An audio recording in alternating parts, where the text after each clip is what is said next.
একটা বিড়ি দাও। জি বিড়ি দাও একটা। আপনি বিড়ি খান?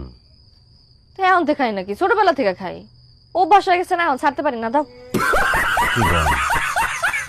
না না, বিড়ি তো খুব খারাপ, শরীরের জন্য ক্ষতিকর। তো বিড়ি খাবেন কেন? শুনেন, যে টাকা দিয়ে বিড়ি খাবেন ওই টাকা দিয়ে আপেল খান। আরে নিশা ধরছে, বিড়ি দাও তো। কোন কি আপনার এত নিশা? তুমি বিড়ি দিবা না? অন্য দোকানে যাবো। শ্যামরা রাধায় যেমন তেমন, শ্যামরি রাধায় কষা টান, বিড়ি খেয়া গেল দেশের মান। No, no, no, no.